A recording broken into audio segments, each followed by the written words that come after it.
We are this is one of several budget hearings to hear the mayor's proposed 2025 operating budget. Tonight, we will talk about the operating budget as it refers to service and infrastructure, and will feature the departments of public service and public utilities. Tonight's hearing will be chaired jointly by myself and Councilmember Weich. We are also joined by Council Members Dayakauer, Vice Chair of Public Service and Transportation, and Councilmember Remy, former Chair Vice Chair. Oh, actually, yes, he's the Vice Chair of. I was giving ode to his former title. I should pay ode to his current title. Vice Chair of Public Utilities will be here this evening and is on his way.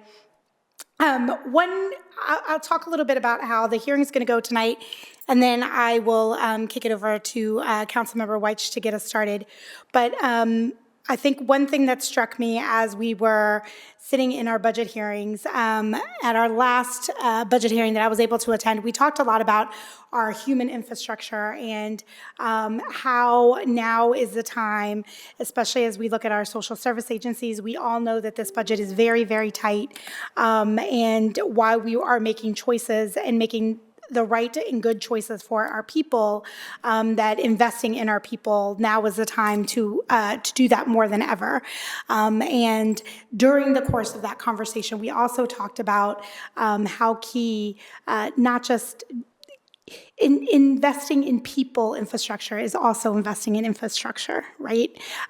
People need sidewalks to get to the places that they're going to go. They need roadways to get to the places that they need to go, whether that's to the doctor or to visit family or to get to work or to school. And how we make those investments is key. And as we talk about the operating budget, this is just one strategy to getting the things that people want and need in their communities. I mentioned this at every budget hearing. There are multiple strategies to get that sidewalk, which we often hear about, that people care about so much. There are multiple strategies to doing that. This is just one. And so what folks will hear today is what our department heads have put together to think about how do we both essentially make intentional investments. How do we also hold the line? How do we get the things that people care about? You know, as we think about these cold winter months, making sure that you have heat and lights and water, and also making sure that you, again, can move about safely in the city. But that is just one way that we ensure that we're meeting the needs of our community. And so if folks watching this at home, folks who are joining us, we got both, we will have public testimony, we've got some letters as well. I just want to make sure that we are in educating the community about the different strategies that we have to ensure, again, that we are making investments in people and the environments that they live in. And so with that, tonight we'll have a brief presentation from each of our departments. After the presentations, we'll open it up for council members to ask questions. After those questions and the presentations, then we will open it up for our public speakers that we have this evening. So with that, I am going to go ahead and hand it over to my partner in good, Councilmember Weich, to kick us off. Sure. So thank you for the intro and kind of walking through this. To your point, these departments play a critical role in the health, well-being, and mobility of our residents. So it's important to take the time to kind of hear what this operating budget is going to look like in the future. Thank you to the staff for organizing this. We just get to show up. They do a lot of the legwork to kind of put it on and make the agendas. And then thank you to the department deputy directors for being here, for all the work that you all do on a regular basis, but then taking the time to kind of build these presentations and come out to kind of lay out the priorities for the year. So appreciate you being here and all the work that you do. We are going to start with the Department of Public Utilities. And so we have here representing the department, Deputy Director John Lee. John, thank you for being here. The floor is yours.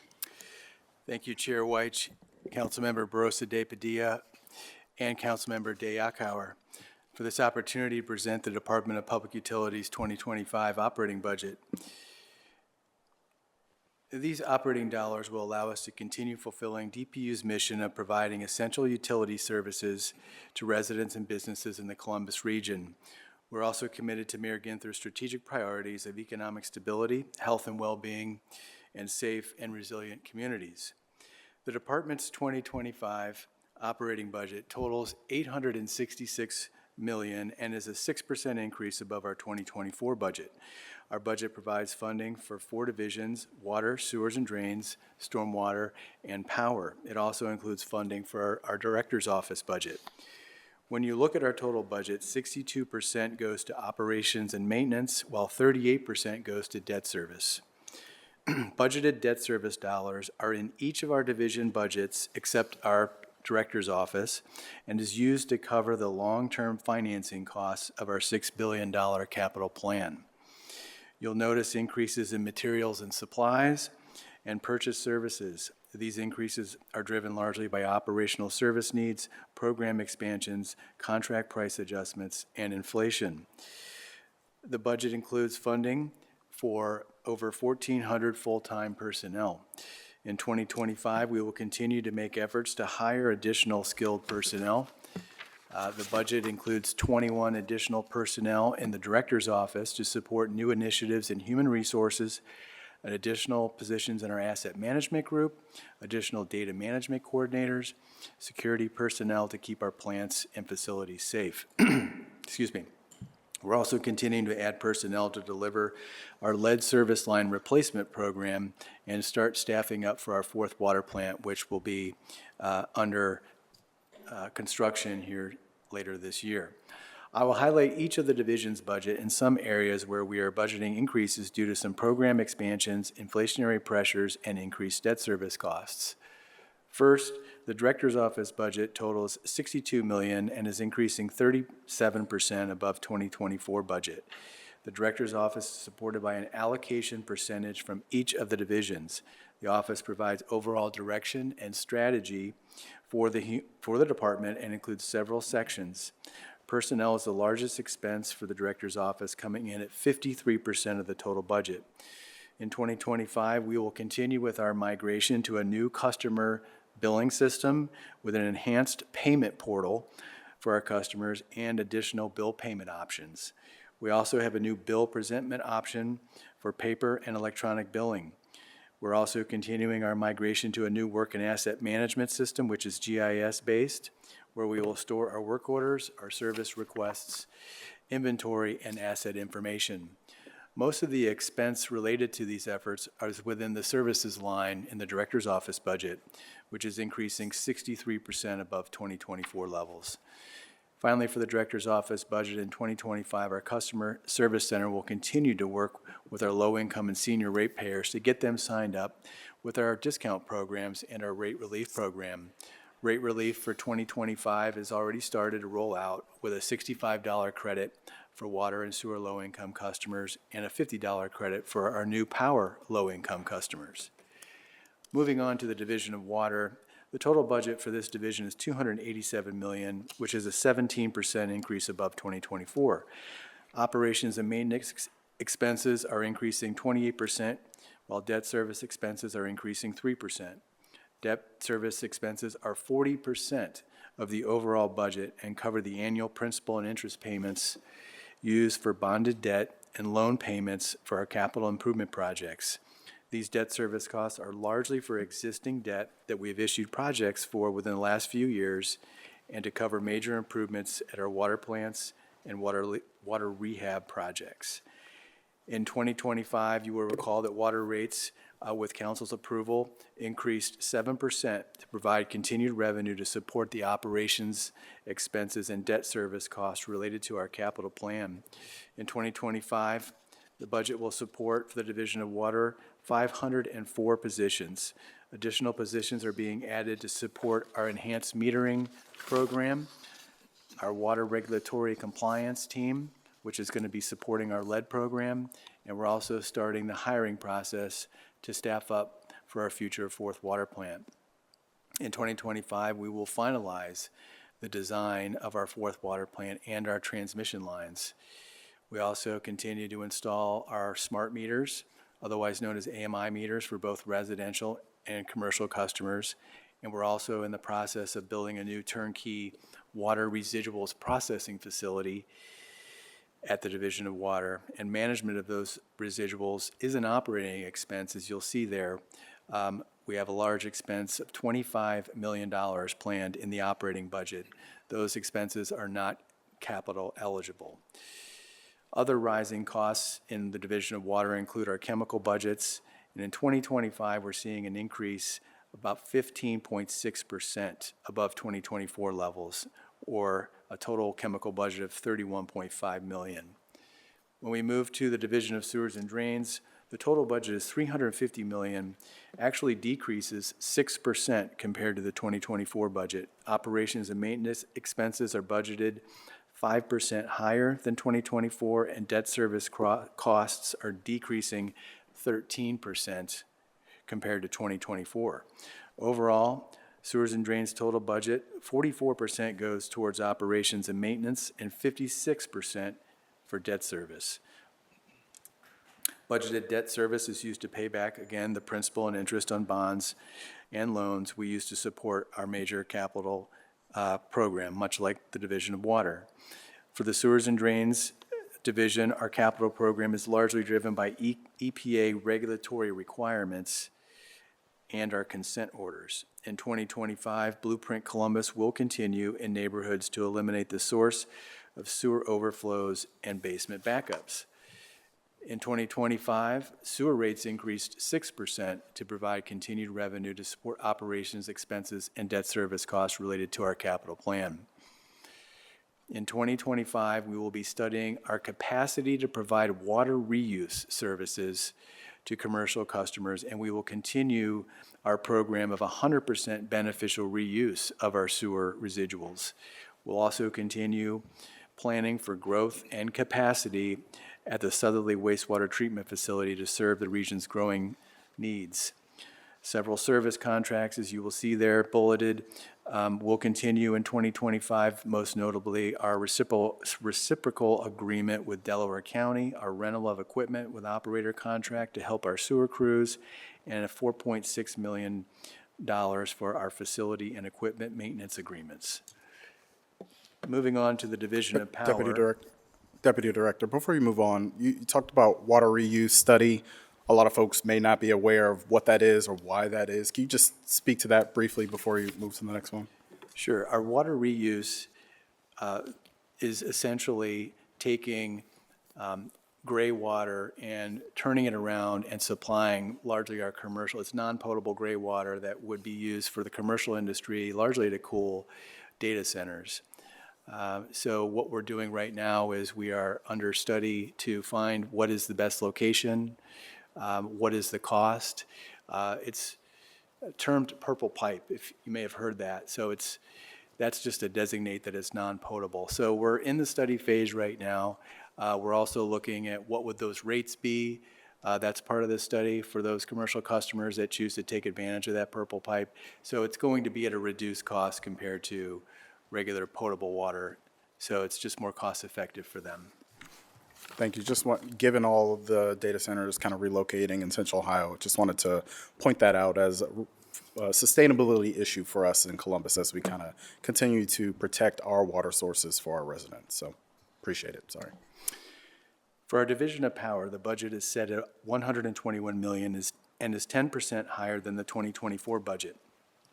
In 2025, power rates increased for residential and commercial customers, and we established a new power low-income program. The additional revenue from these power rate increases will allow the Division of Power to make the necessary capital investments in their infrastructure. Budgetary increases are due to purchase power cost increases, increased use of service contracts for new service connections, and repairs, and additional capital outlay for needed equipment and additional debt service compared to prior years. Budgeted purchase power costs are increasing close to 12% to $67 million compared to 2024 levels. In 2025, we will continue to monitor energy markets to see if conditions are favorable to lock in power rates for 2028 and beyond.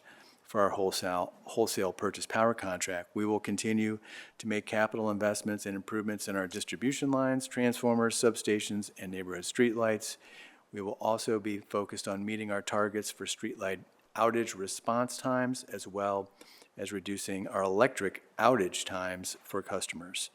In 2025, we plan to make enhancements to an upgraded responder power outage management system for $800,000 as well. Moving on to our Division of Stormwater. Our Division of Stormwater provides effective stormwater collection services to the community within the corporate limits of Columbus. We do not provide stormwater services for the suburban communities. Overall, the 2025 stormwater budget totals $44 million and is a 3% lower than the 2024 budget. The stormwater budget includes funding for 25 full-time positions. Of the total budget, 70% supports operations and maintenance costs and 30% towards debt service. In 2025, stormwater rates increased 1% to provide continued revenue to support operations expenses and debt service costs. Over 63% of the stormwater budget, or $28 million, funds internal service payments to the Department of Public Service for street cleaning services they perform on our behalf, as well as payments to the Division of Sewers and Drains for engineering services, as well as storm maintenance services. The Division of Stormwater just does not have the full-time staff to perform such services, so it's more cost-effective to do the reimbursement. Budgeted personnel levels at $2.9 million will allow us to maintain our commitment to EPA, to increase our compliance, prevention of harmful pollutants from being washed into storm sewers and local rivers. And finally, just a quick recap in my presentation of the 2025 utility rates that I've been mentioning in my presentation. Just to note that our utility rates and the revenue provided through these rate increases allow the department to continue to provide the essential utility services for our Columbus region. We understand the impact and the burden of rate increases on our residential and commercial customers. As you know, for 2025, we will continue our customer assistance programs for low-income and senior residents, and we increase the eligibility criteria for our programs from 150% of the federal poverty level up to 200%. We also increased the discount from 20 to 25%, and we established that new Power Low-Income program, which we are already receiving new signups.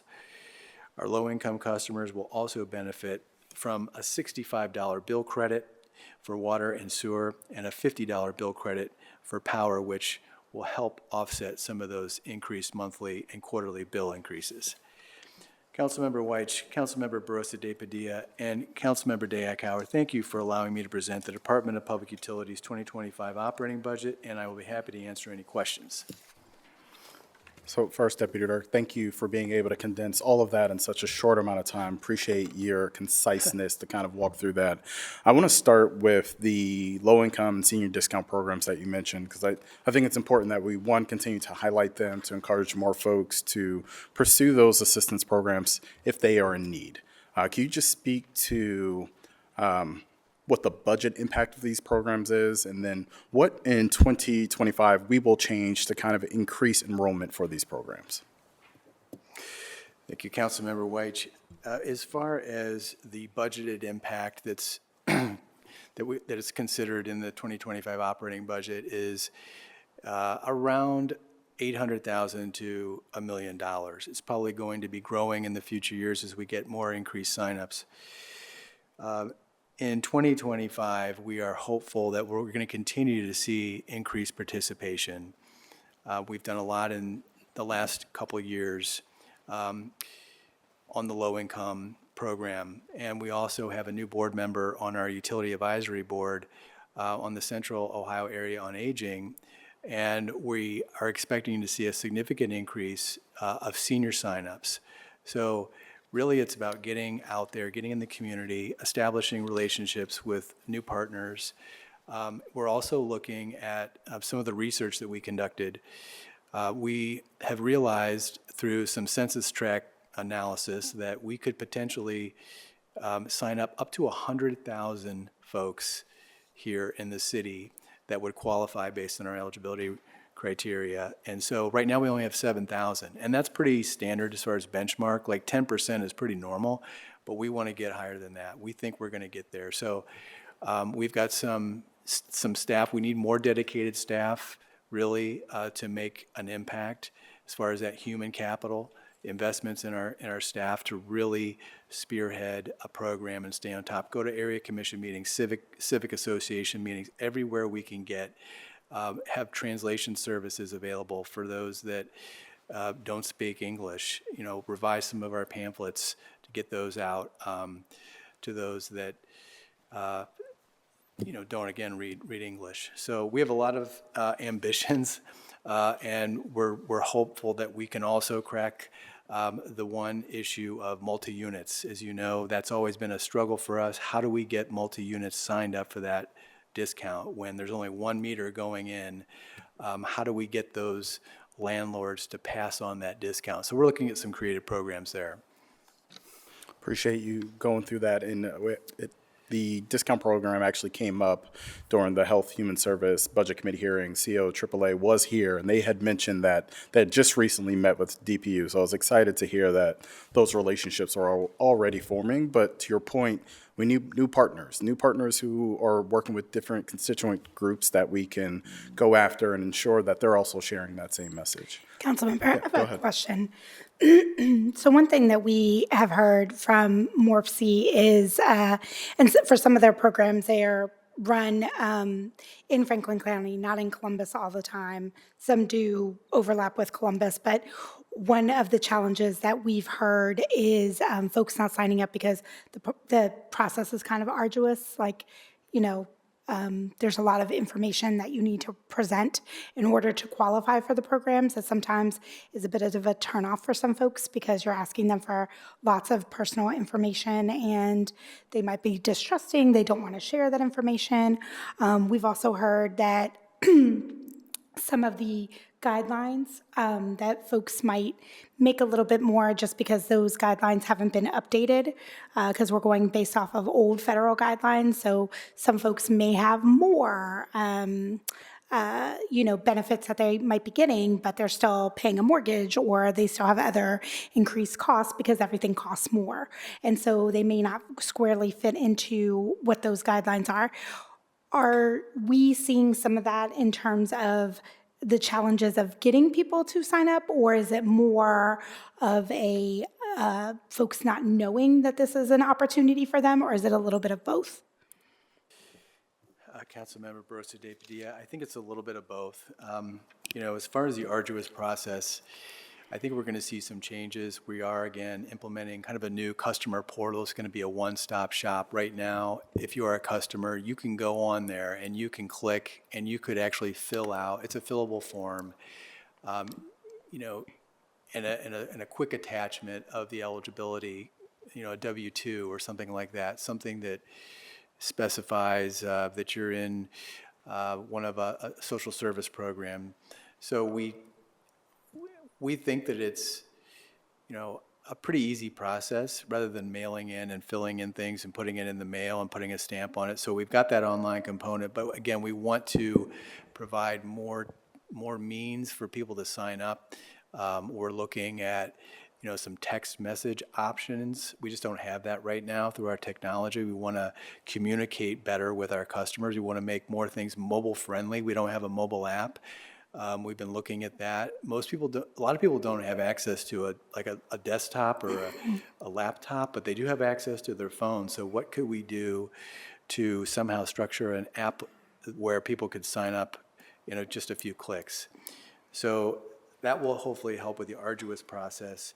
As far as the guidelines, we are hopeful that by increasing the federal poverty level from 150% up to 200, again, back to the study that we conducted, just at the 150% level, we determined that we could capture 70,000 people. But when we increased it to 200% of the federal poverty level, we are capturing that group that you're discussing that is, right on the edge there. And so we analyzed that we could capture another 35,000 And that's where it pushes that number up to over 100,000 here in Columbus that we think we can get to. So as far as those other residents out in Franklin County in the suburbs are suburban customers, like in Worthington's and Grandviews, they're eligible to sign up for the program as well. So probably some more effort to really, share that with those communities, and again, more partnerships with those suburban leaders would go a long way. No, thank you for answering that question. I think it's certainly something, clearly there's a gap. We hear it from our residents of just, we don't want to leave money on the table for making programs more accessible to people. Then we just need to, continue to figure out how do we make it more accessible for folks, whatever the issues are, whether it's the process issue or another one. So I'm glad to see that we're looking at that and thinking about ways that we can meet folks where they are and make it more accessible for them. And then also, I think even having the outreach to understand, because you said text messages, and I just think about my mom's 85, and she would be a little weary about what if I'm getting this text message, and is this real or is it not? Is it legit or is it not? And so, I think having those conversations with our folks, especially, using our partners like COAAA to ensure that folks know this is a legit program. This is why they're asking for this information and making it easier to access. So thank you.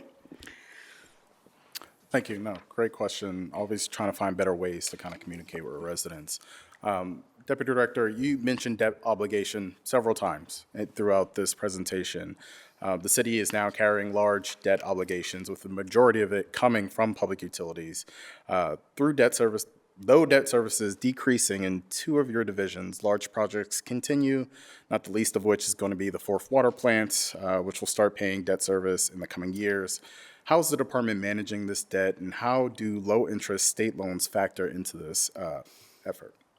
Thank you, Councilmember White. Yes, as I presented, debt service is a very large operating budget expense in some cases for the Division of Water, 40%, sewers and drains, 50% plus.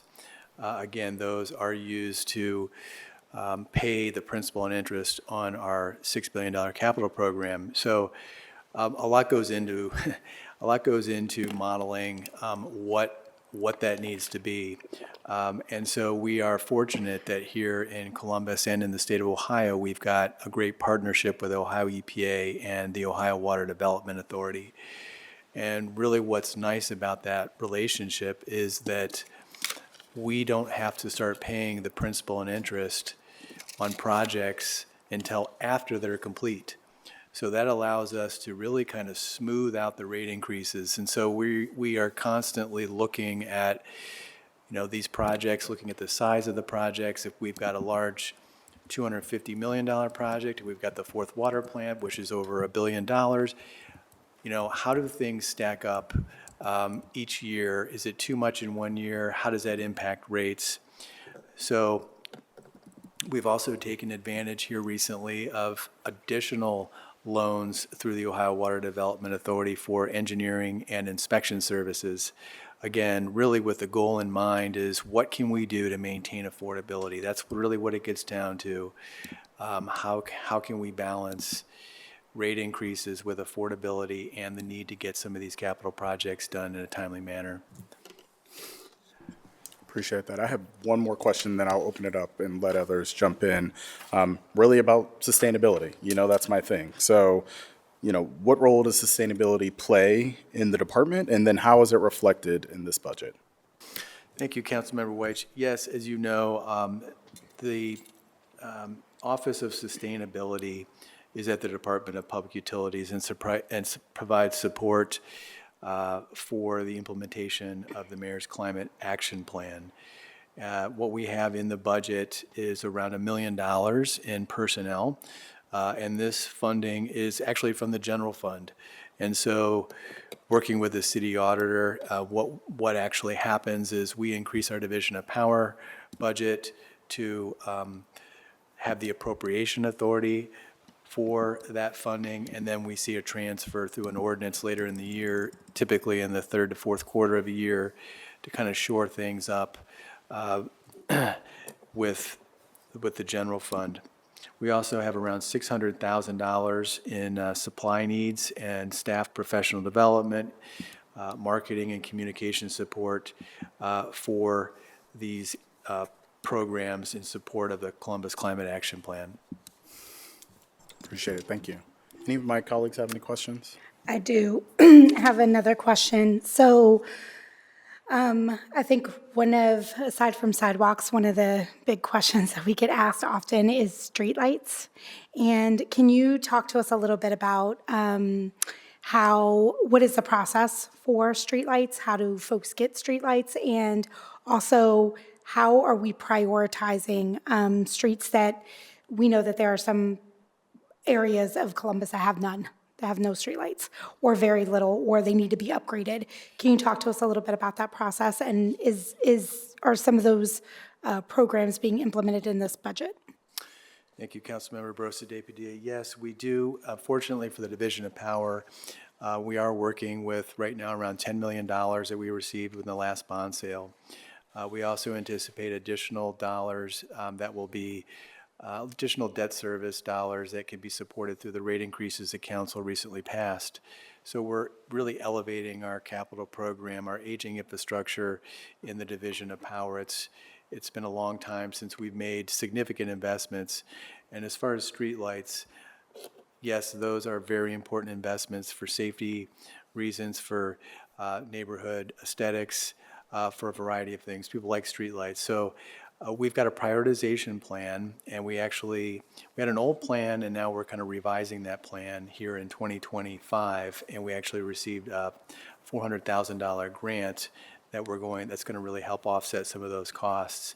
So what we're going to do is really a holistic review of our plan, and that's going to assess all the unlit areas. So we're going to look at all those areas that are currently unlit, look at all the factors that, kind of like a ranking and scoring process.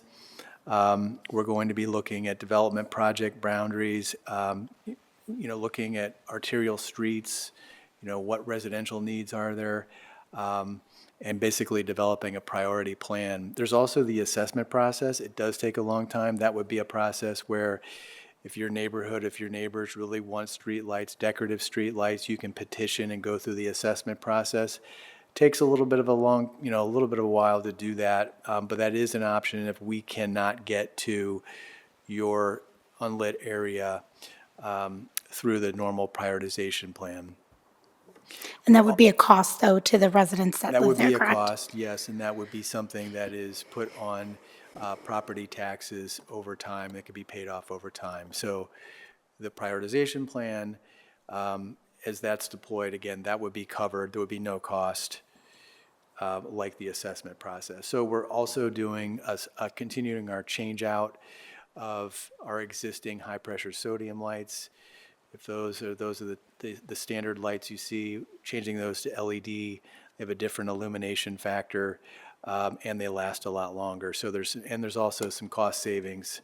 Those are considerably cheaper. And those cost savings, that goes directly to our residents, that cost savings, or is it a cost savings on our end? It would be more cost savings from our budgets, from the materials and supplies that we wouldn't have to expend so much for those high-pressure lights. They're just more efficient through LED. As far as like the replacement cost on a high-pressure sodium is, 5 to 10 years, where an LED could be 10 to 20 years. So that's really the savings gap there. And with that prioritization plan, I've got two more questions on this. So what is the timeline? And then will that plan, will folks be able to see where, similar to street resurfacing, where you can go in and you can see, on what schedule is your street getting resurfaced? Will folks be able to see if they're part of the prioritization plan and where they fall on that? That's a big question in District 2, is because we have a lot of subdivisions with no lighting. So I know my people are going to be asking me, what's this prioritization, the schedule, how do we get ranked? Right. Council members, those are great questions. We're, again, in the beginning stages of the process. You know, I'll just throw out some figures. For like a really good street lighting project with 100 lights, you could be looking around $1 million. And so again, the division of power, we have a lot of other priorities as well, street lights. We've got distribution lines we need upgrades. We have transformers we need to upgrade. One thing we don't have is a dedicated street light fee or anything like that, like we do the stormwater fee. Some areas of the country do have that, and that's just a dedicated fee for streetlights. So you're able to get more dollars dedicated to that street lighting effort. So it's uncertain what the timeline will be at this point. I think once we have more information from the study, from the prioritization plan, obviously we'll share that with you. We'll have plenty of public meetings on that, and you'll be able to see, I'm sure by location, there'll be some kind of a graphic on our website, just like we have for our Blueprint program. Where are we? What neighborhood are we going to be in the next few years for our prioritization to light these unlit areas?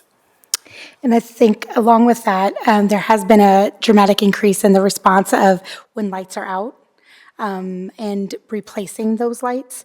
Is there somewhere in the budget, or is there somewhere, can you account for where the improvement where that's come from? And then can folks continue to expect that level?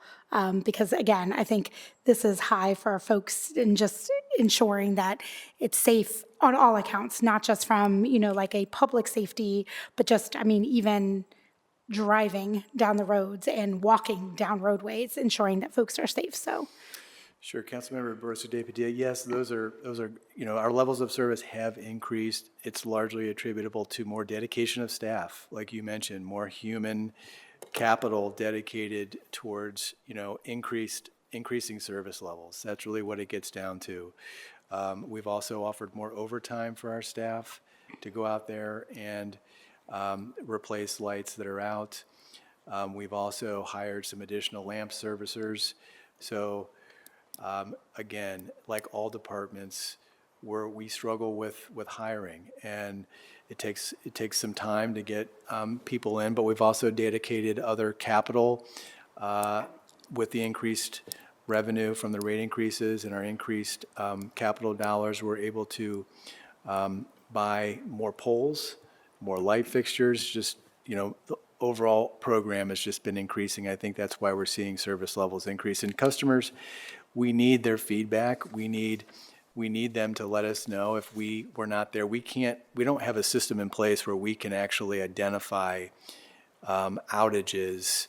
And so we rely on a lot of customer input through the 311 system to help us. And so, again, once we get those calls in, we need to make efforts and continued strong efforts to get out there, get those replaced as soon as possible, that we get word of them that they're out.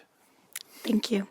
Thank you for those questions. Again, I think this is such a high priority for residents, and I think understanding both the process and understanding the strategy and why and how the decision-making is just important to folks because, again, I think if there's two things I hear most that people want is sidewalks and a street light in a nicely lit neighborhood so that it's safer for folks on both accounts. So thank you for answering those questions.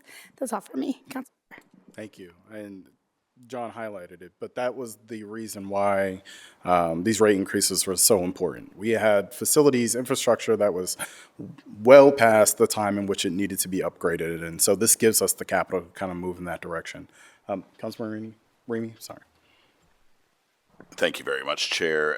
Just to pile on about this, not really pile on, but I do applaud the department for doing a prioritization plan. It's been something I've been talking about for at least a decade, not having a plan. And so as we look around our communities, it's what we hear most, especially coming into this year. And I know I've had many conversations with the director about the replacement policy, so I appreciate the extra effort. 4 months is not acceptable. And so those were the types of calls we were getting. And so I know that it's much better today, and I applaud that effort. But one of the things I wanted to just also talk about was that I want to say the prioritization plan should be high priority, getting it done in a rather expeditious way so that, we know what the community knows what's going on. Interesting you bring up the streetlight fee. I mean, that we should explore other opportunities, because kicking the can down the road because we don't have the money does a disservice to people from a public safety perspective, which is obviously one of my utmost concerns as chair of public safety. But finally, on that assessment piece of it, that is a great program. And as a realtor, talking about curb appeal to communities, that type of a plan, which is assessed over 10 years interest-free, is one that, I think is a great option for communities. And that can be blocks by blocks within a neighborhood. So check with your area commissions, check with your civic associations about doing that type of work. I would push on the department because it is an extraordinarily long process unnecessarily. I know there's a lot goes into it, so I don't want to take away from that. But I will say that process could be tightened up significantly so that it isn't so frustrating for communities that want to do that, because that is an excellent option in the meantime, because I know many communities that would rather not have overhead lights and more decorative lighting. And so that is an option, something to explore. And so I ask people that are interested to explore that further with the Department of Division of Power. Yeah, Councilmember Remy, those are great points. And I'll just make one comment on the assessment process.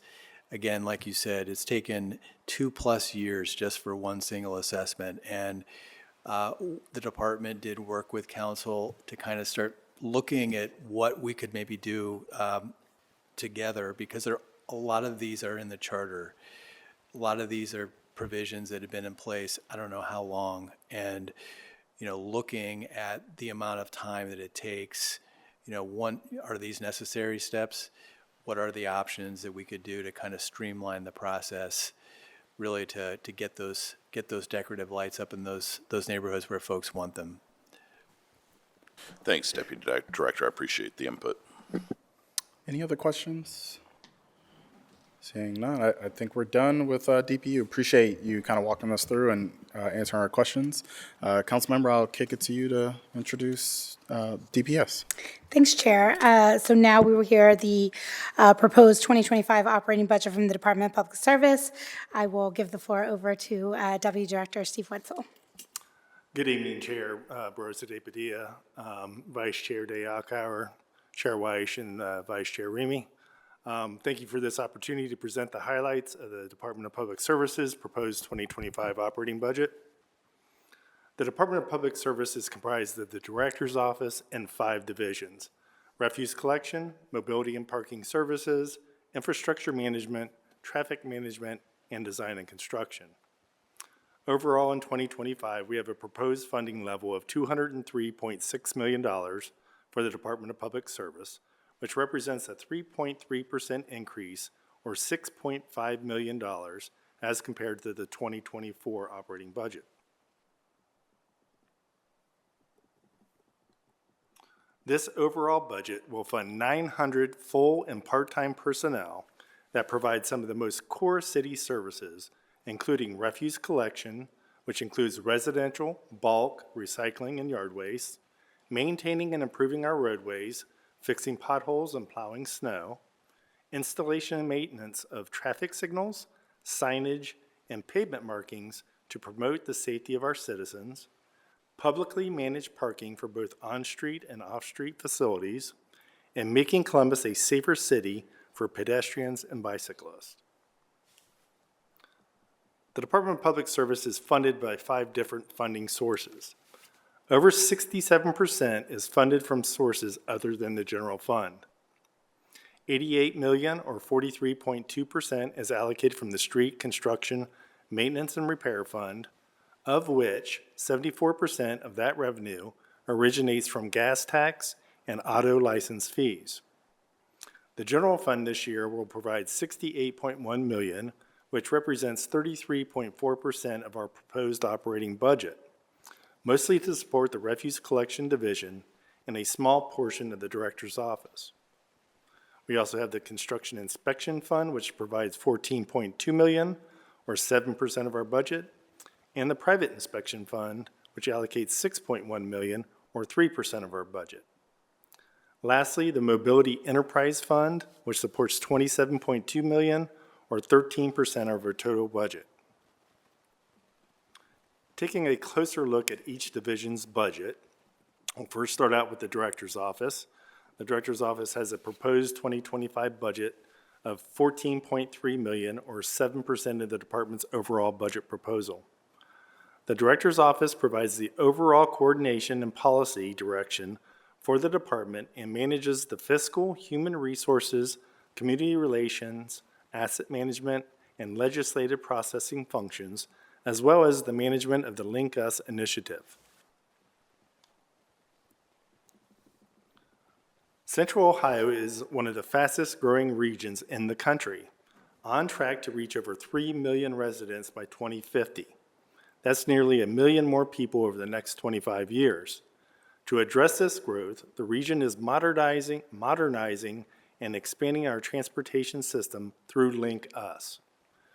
This transportation and growth plan, collectively created with CODA, the City of Columbus, the Franklin County Board of Commissioners, and the Mid-Ohio Regional Planning Commission, will expand CODA's transit service and make historic investments into sidewalks, bikeways, and trails throughout the region to create a more walkable, connected community and increase opportunity for all.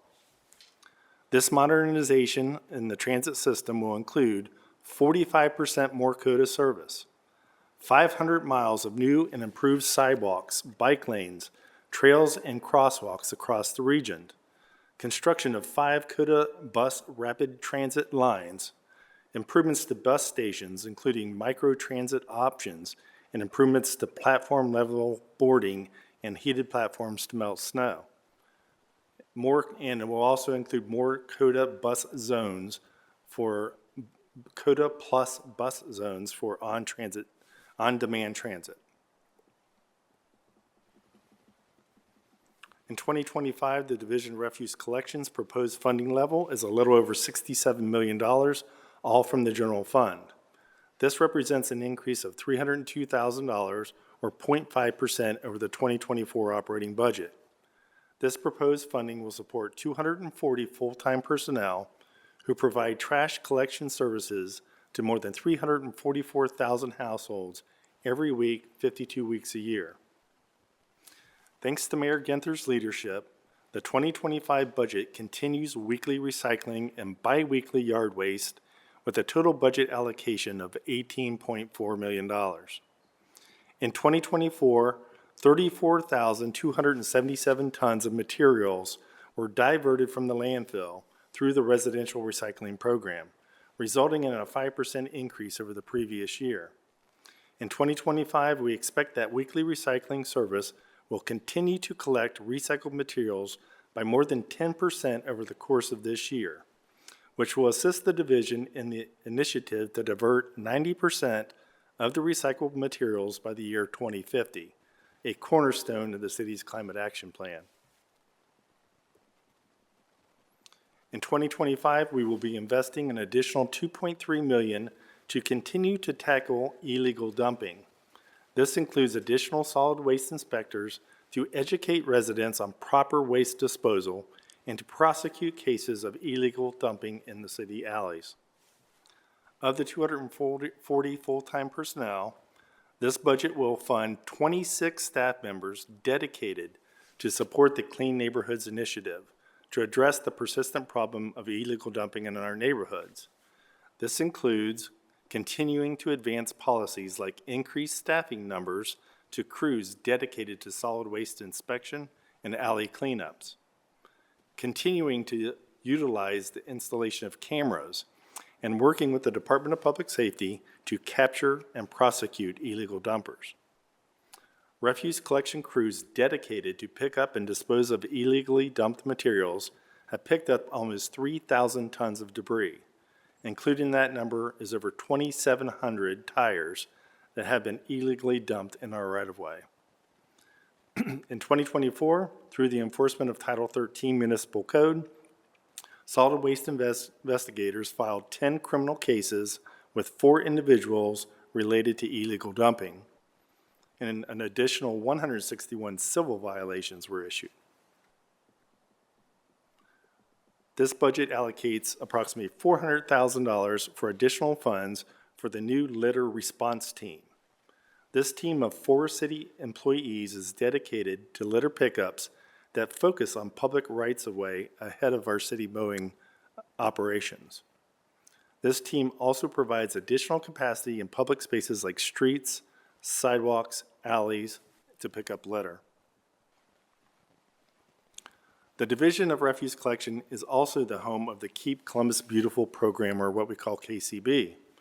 Every year, KCB staff of 8 full-time people work with thousands of volunteers from neighborhoods, businesses, schools, churches, and other community organizations to clean litter for Columbus streets. In 2024, the KCB team partnered with volunteer groups for 769 litter abatement and beautification cleanups. In total, 10,420 volunteers contributed over 24,000 hours to pick up over 418,000 pounds of litter from the public right-of-way, and to help enhance areas with trees, flowers, and the removal of weeds and brush. Additionally, the staff participated in 71 youth and adult education events, which helped nearly 10,000 individuals learn how to recycle right, properly dispose of waste, and the importance of composting. That kind of work with the community will continue at KCB in 2025. Also included in this budget proposal is approximately $1.5 million continued funding for 2 waste and reuse convenience centers at Alum Creek and Georgesville Road refuse stations. The convenience centers are a no-cost service provided to Columbus residents with options to sustainably dispose of, reuse, and recycle many items. The service supports the city's climate action plan goals to reduce waste and divert it from the local landfill. Other benefits include reducing illegal dumping and contamination of recycled materials, supporting new streams of recycling, and testing and developing waste diversion best practices.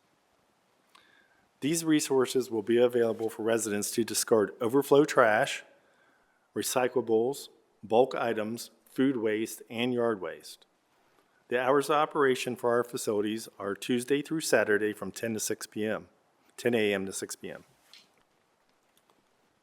The 2025 proposed budget for mobility and parking services is approximately $25.4 million, an increase of 4.3% or roughly $1.1 million. Most of this increase is associated with higher contractual services for the operation of the city-owned parking garages than what was in 2024. Mostly the Astor Park Garage, which became fully operational in the year 2024. The Division of Parking and Mobility Services is committed to providing safe and equitable and predictable mobility parking options for all residents, guests, and visitors in the city of Columbus. Mobility and parking services' primary duties include general transportation planning efforts for parking, bicycle infrastructure analysis, traffic calming, and shared mobility. The division is responsible for administration, enforcement, operations, and management of on-street and off-street parking, public parking in the city of Columbus. The Division of Infrastructure Management's 2025 total proposed budget request is approximately $45.4 million. That's an increase of 4.2% or $1.8 million, all within the Street Construction Maintenance and Repair Fund. The Division of Infrastructure Management is responsible for delivering all services related to managing the transportation infrastructure, including pavement and structures management, right-of-way permit reviews, and long-range planning. The division provides street maintenance services within the city of Columbus rights-of-way, including street sweeping, litter control, graffiti removal, and snow and ice removal. This budget also includes $1 million to design and construct ADA-compliant curb ramps throughout the city. As we move into our core winter season, our snow warriors are ready. Our snow warriors treat and plow approximately 4,600 lane miles of city streets during winter weather events, including highways within Columbus, multi-lane arterial streets, rural-like roadways, and urban and residential streets. The department has enhanced the city's snow and ice control plan to get more plow trucks into neighborhoods sooner when heavy snowfall is forecasted this winter. Excuse me. A pilot program using trained auxiliary city staff as operators will help deploy plow equipment and pickup trucks into residential streets as soon as snowfall of 4 or more inches is predicted. We have upgraded our digital Warrior Watch tool, which allows residents to check on the service status of their street during winter weather events. Also this winter season, funding in the amount of $250,000 is allocated for the division to hire private snow contractors to help with snow and ice control on our city streets, concentrating on our residential areas.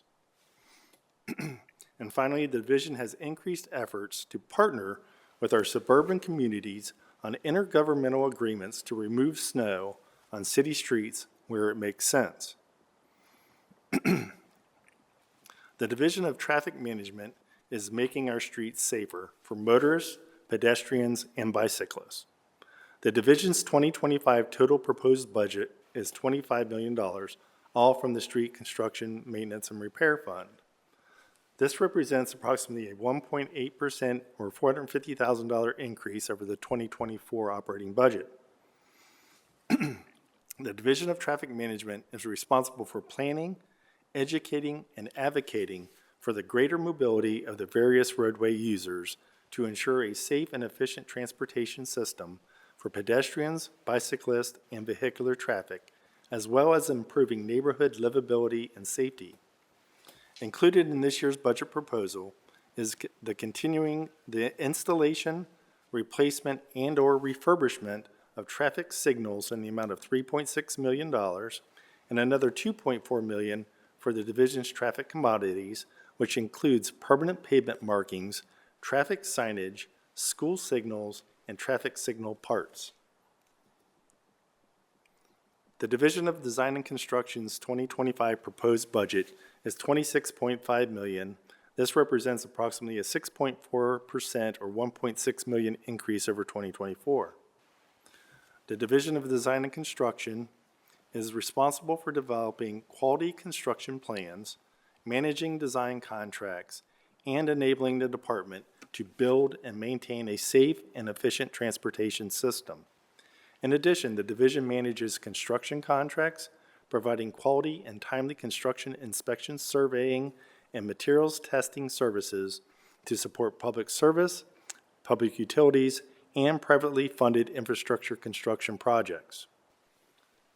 That concludes my presentation of the 2025 Department of Public Service proposed operating budget.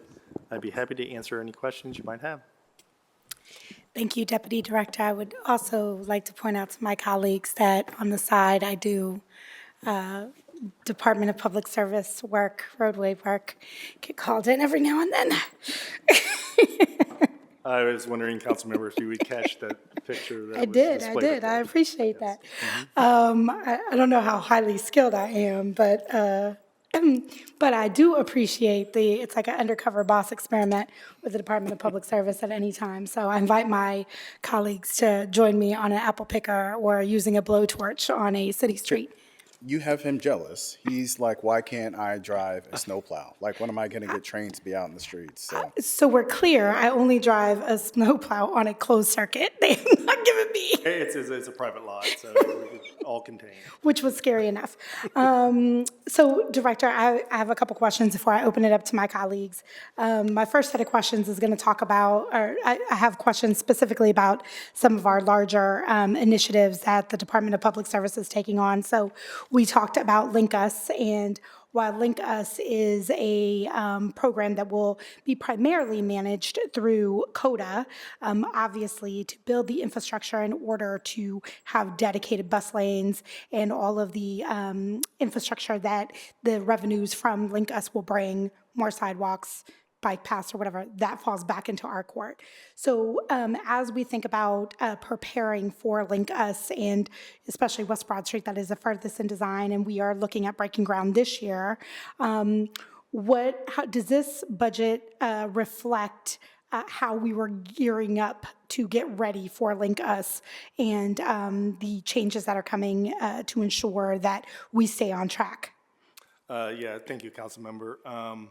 Yes, so this budget proposal does account for any planning and design services that we are responsible for any of our city infrastructure. So just like in 2024, we've been gearing up all along with the expectation that A, the voters were going to pass the initiative, and B, if it wasn't passed, West Broad Street was still going to move forward because CODA did have the funding to move that BRT initiative forward.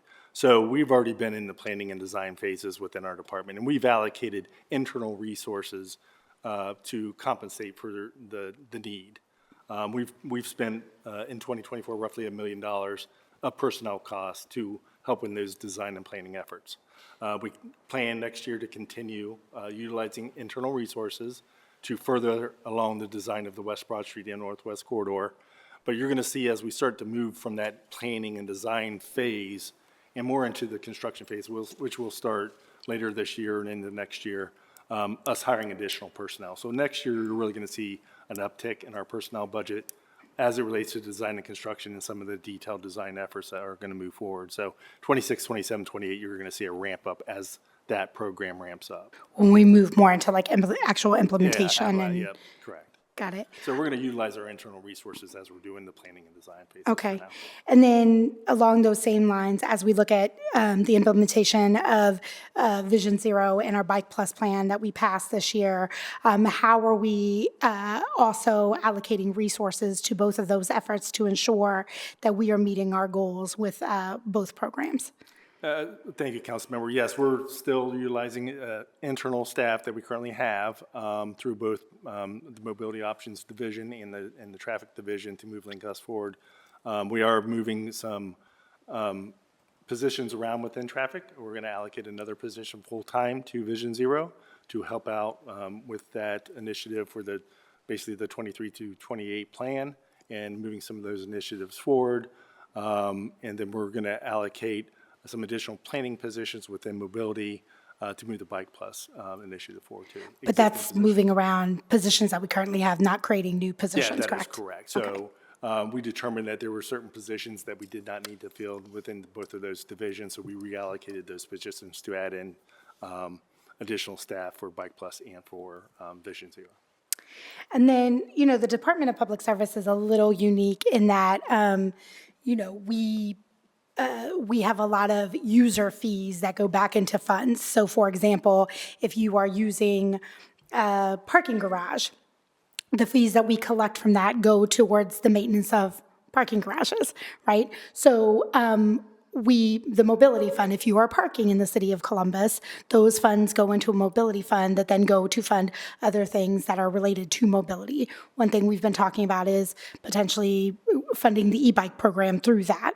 So again, that would be you taking a user fee and putting it back into a good that the public would then receive. Can you just talk about, especially with a budget that's tight like ours, how are we thinking about, and are we thinking about using those fees differently, or what? How does that go into our thinking on a year like this year, where we are facing a much tighter budget and have to make some decisions when we have big efforts that are coming down the pike? Yeah, thank you, Councilmember. Yeah, it has been a little bit more challenged this year as we're talking about constraints and budget and keeping things tighter. With that particular funding source, that you're 100% correct, they are supported by user fees. So if I'm parking in a city garage, or I'm parking at a meter, or if I'm fortunate enough to get a violation of parking where I shouldn't, those funds go back into this fund, and it serves as like an enterprise fund. So like our Friends at Public Utilities is all self-supporting. So any of those fees that are charged support other operations of that budget. So all the personnel to coin collectors and traffic enforcement and all those costs go in are paid by the user fees, like you were saying. Also, on the flip side, if you look at some of our street construction maintenance and repair funds, where those fees are paid by users of the roadway. So when I fill up my tank in the city of Columbus, I pay a gas tax fee. Those fees go back to us to help us maintain the public right-of-way and maintain the road. So we kind of control some of those funds through those fees. Granted, those fees are, we don't really control the rates at our level. It's really controlled at the state level. But the public user fees for the parking garages in the street, we do control those, and we can adjust those as we need be. So it's a little bit different for us because we kind of control some of it based on our user fees. And we don't rely too much on the general fund. But we do take all that into account as we're developing our budgets. And we're looking at not let alone just this 1 year, but we're looking at a 5-year plan too, and trying to plan out what's going to come in and out of that fund over the 5-year period. So what I'm hearing is the margins in terms of revenue are thinner. So what it's going back to is for maintenance. And so there isn't always the ability, not in all the funds, but I know that we've talked about some of the funds where we might have some ability to do some things differently, but because of it's like a cyclical budget, right? So user fees go back into the fund to continue to do the thing. Exactly. That's where we get our funding source from. So from the user fees, it goes back in and it appropriates, and that's what we're developing our budget on every year. It's based on those revenue sources. So along those lines, this question is kind of wild on a day like today where it's freezing outside. But as we look at climate change and as we think about, the past 2 winters have been relatively mild, especially, we were joking around the other day that all of the snow that we did not get for the past 2 years, we've gotten this year, right? Yeah. And so can you just talk about how the department accounts for, how we ensure that we have enough snow? We use beet juice, we use other treatments on our roadways to make them safer, but how are we accounting for climate change within that for these milder winters? Did we have a reserve that went into this year? So maybe we did not have to buy as much materials because we had them left over from the past 2 years. And how are we accounting for those changes year over year? Yeah, thank you, council member. So it is a cyclical kind of environment for us. What we do is every year we update our snow and ice plan. So we have a plan that is updated yearly. And we're looking at basically projections on what weather patterns and what we think the winter's going to be. And that helps us determine what kind of resources we're going to need salt-wise, as well as, is it liquid calcium? Is it beet juice? Is it, just straight salt? Is it clean salt? Is it brine? Is it, how we're going to utilize those things? And Columbus is kind of unique because it could be north end of Columbus could be raining. In the south end of Columbus, we could get 8 inches of snow. So we got to kind of plan and account for that also as we're planning out our snow and ice removal. So we do kind of stockpile. We have barns, you've probably seen them, where we store salt. We can store up to 30,000 tons of salt. So we do kind of keep that stashed away for our bad winters so we don't have to buy as much. So this past year, I think we bought like less than 10,000 tons of salt. This year we'll probably buy more because we've been using a lot more. So we kind of store it, and we kind of just track through our different weather tracking systems on what the weather's going to look like and try to plan that way. Great, thank you. Thank you for the answers to those questions. I want to open it up now to my colleagues. Yes, Chair. Again, thank you for the presentation, for being here. You talked a little bit about our climate action plan goals around the reduction of waste going to our landfills. And I will say, as a household of 4, it was a godsend when the city of Columbus decided we're going to do weekly recycling pickups, which we think is great. But we know it's limited, right? Because multi-family buildings aren't always getting recycling. Commercial use spaces aren't always getting recycling. I know that's something we are looking at with the department to increase, but I want to specifically talk to kind of the existing multifamily recycling pilot program. Just curious if funding will remain consistent under the proposed budget, and what could you do with more? Like if we had additional dollars, could we expand that to additional multifamily buildings? Thank you, council member. So this budget does include the continuation of the pilot program for the multifamily recycling as we have it today. We're gaining efficiencies in that program because we use the same crews that we use to pick up our office recycling. So every city office recycles, and then our crews go out and pick up that recycling and take it to Rumpke to have it recycled. So we use that same crews to actually do the multifamily, so we're getting some efficiencies that way and saving some money. So we do have the dollars included to include that pilot program. And of course, if additional dollars were allocated to it, we would expand that program and include other multifamily complexes to kind of roll them in, maybe kind of do a phase 2. But we still internally pick all that up and dispose of it. Appreciate that. So get you more money and there'll be recycling automatically? We would look at developing a separate pilot program for the multifamily recycling, Gotcha. yes. Thank you, thank And you. one of the big things that, by continuing weekly recycling, we really are bumping up our diversion numbers, and we're really watching that to make sure that we're going to try to meet our numbers by the year 2050. So Yeah. we're looking at, as you know, we're looking at all kinds of we're looking at food waste, looking at all kinds of ways to divert those items going into the landfill. Even the reuse center that we have, we're collecting electronics, and we're taking those to an electronic recycling center. So we're doing a lot to really divert that infrastructure out of the landfill. Does the budget really kind of include funding for education? I know has been kind of ongoing where folks don't really know what is recyclable and where they could take it. Is that kind of a component of this budget going into 25? Thank you, Chair Weiss. Yeah, it seems like we're continuing to include that in our budget. It seems like it's not something that we're just going to do one time and that's it. I think it's something that we continually remind people, hey, this is something that you can recycle. Hey, we're doing weekly recycling now. This is the day we're picking up. Hey, we have these convenience centers. So if you fill up your recycle bin, you have a place to take it. If you have some hazardous waste, we had to do special collections on those days. So it's always getting the message out. So we always build in some money for professional service contracts to talk about the message of recycling, talk about diversion, why it's good to recycle, why it's good for the environment and climate change. And we also are pursuing different grant opportunities through the Ohio EPA to help us provide funding to us, separate from our operating budget, to do some of those communication and outreach initiatives. I appreciate that. Just one more question. Obviously, the budget shows an increase in staff kind of in litter collection. Can you speak to how litter collection efforts will be improved this year, and how is this significant of an increase in resources possible given the constraints of what we're looking at? Thank you, council member. I'll first start out. I mentioned in my talking points that prior to this operating budget, our infrastructure management division would send out crews to pick up trash in the right-of-way, and we would do this before we go out and do any of our right-of-way mowing. So, because we want to go in there and we want to pick up the trash before we mow, because you want to just scatter trash everywhere. So we would use our infrastructure management crews to do that.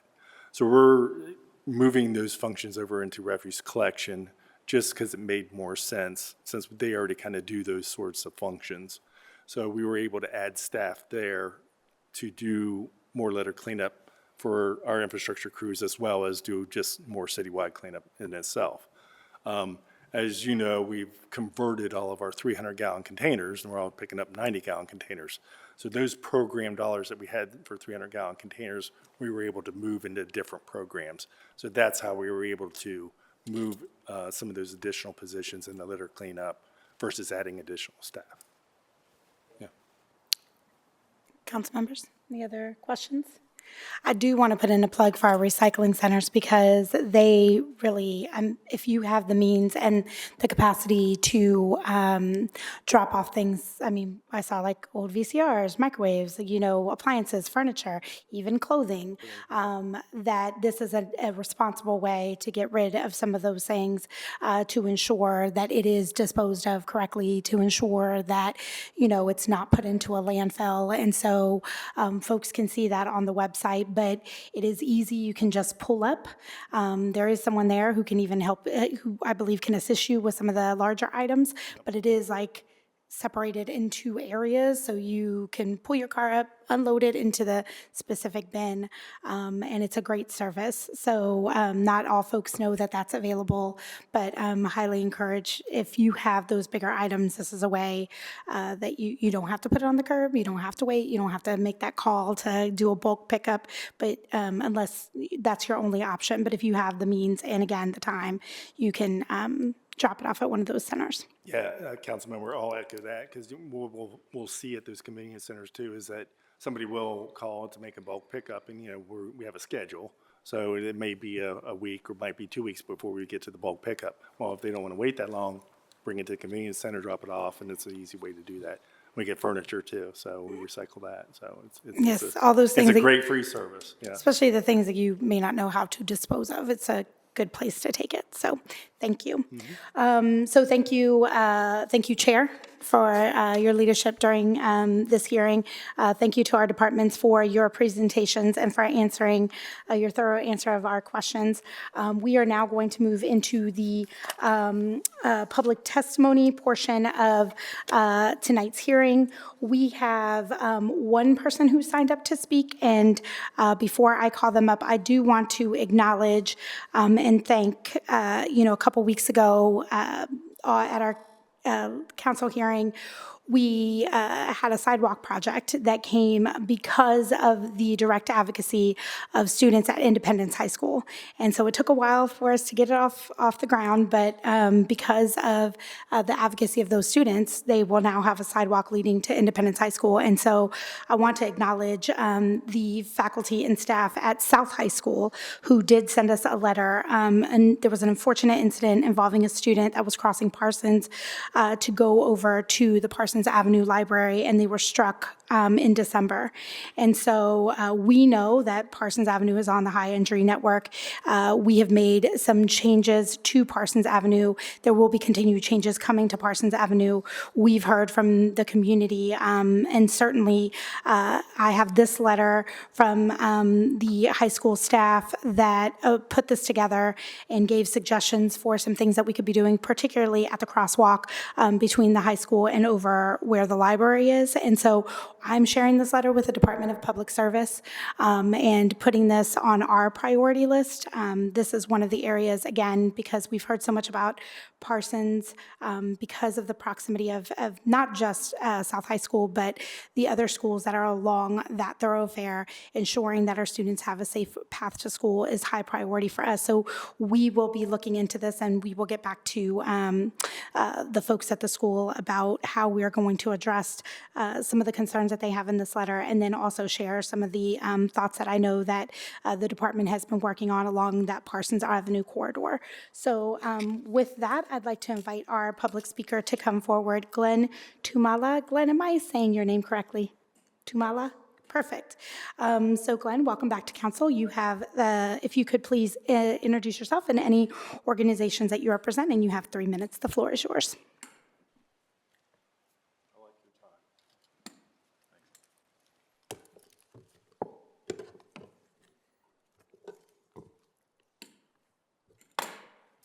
Hello, City Council. My name is Glenn Tumala. My beautiful wife and I live on the east side of Columbus. I actually don't want to be here tonight, but I feel compelled to actually show up and speak. I really don't want to be here. This is the 2023 annual report, Sustainable Columbus.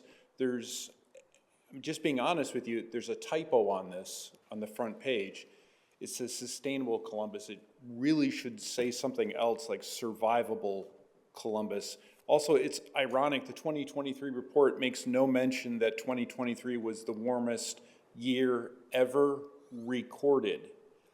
And I'm waiting for the 2024 version of this, which I hope will also recognize science and say that 2024 beat 2023 as the warmest year ever recorded.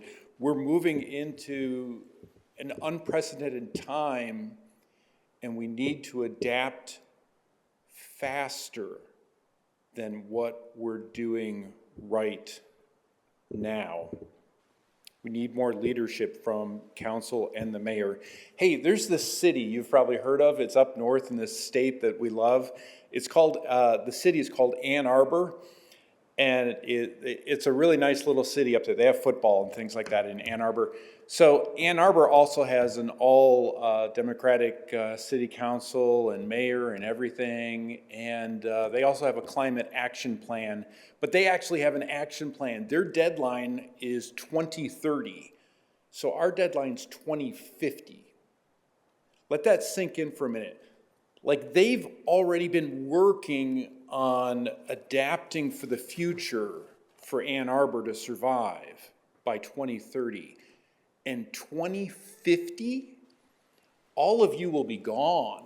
You'll be moved on to other jobs, or, you know, some of you might be the mayor, who knows? But you won't be here anymore in 2050. You won't have to work on it. It's really sad that our deadline is 2050. We really need something more. Thank you so much for allowing me to serve on the buildings work group.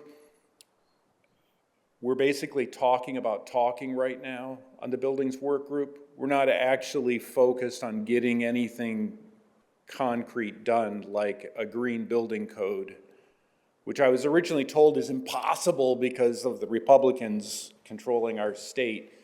But other cities in Ohio have a green building code. We just don't have one because we haven't gotten around to it, which is sad as well. That makes me sad.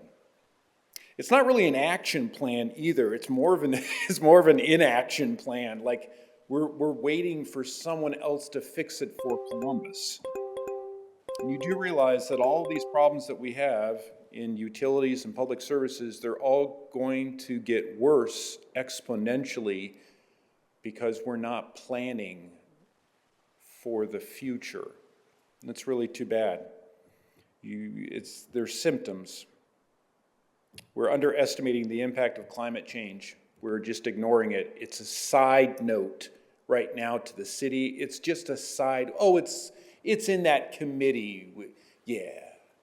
No. We're not addressing it. The mayor isn't. The mayor is very busy with a lot of other things. Buying large real estate developments and paying former employees for legal problems, but we're not working on adapting the city to survive climate change, both for water and electricity. Last meeting, I spoke to someone in the city and I said, hey, what about solar? You know, we could put solar panels on City Hall and all over the place, and then we'd get that money back over time. Plus, you know, it's good for the environment. And I was told with a straight face, nope, we can't do solar because it takes 20 years to recoup the cost. And I was dumbfounded by that. I wasn't sure if the person who told me that knows better and is just saying that, or if they don't know. That's the burden that we have here in Columbus, and we need leaders to take this on because it's not getting done. Mayor's not doing it. City council needs to do it. I love you guys, but you gotta do something about it. You gotta plan for climate change now. Boy, it's gonna make their job, you're doing great work, but it's gonna make your job so much more difficult. You know, it's gonna be terrible, yeah. Hey, I'm way over time. I hope you listened. I know you heard me, but I hope you listened. Ask me questions. Questions are a sign of intelligence. I love questions. Well, Glenn, I'll just say, I always appreciate your advocacy and the need to continue to push. We see it as an urgent issue on council, right? Ann Arbor is a much smaller city. They have the ability to be a little bit nimble, a little quicker. We're a little bit bigger, right? So it takes the time. But trust, we are pushing as fast as we can because we understand the urgency of the issue. It's real. We hear you. We do. My neighbor reminded me that you work for me. And I thought that was rude. And I know you're not going to come and or mow my lawn or shovel my snow, but the mayor works for me. You work for me. I think sometimes some public servants forget that when they're assigning development deals and putting millions of dollars into projects that are going to benefit the wealthy but aren't really going to help the city survive climate change. We need to move faster. Would you agree that maybe we could move faster? The urgency of the times requires us to be faster. It does. I like you, but I don't agree with Ann Arbor being smaller so they can move faster. That's leadership. Ann Arbor shows leadership. We need leadership in Columbus. But I still like you. You're a good guy. Well, I appreciate that. Glenn, thank you for being here. Thank you for your continued advocacy. One thing that I would say is that I think when I feel as if you want a conversation, and this is not always the best mode for conversation, I would encourage you to reach out to our offices so that we can have the kind of conversation that you want to continue to have. I think if you want to meet with our offices individually, I would welcome at any time to have that meeting so that we can dig even deeper into the issues that you're talking about. I don't think that there is any council member here that would disagree with your sense of urgency. I don't think that there's any council member that would disagree with things do not always move at the pace that we want them to move.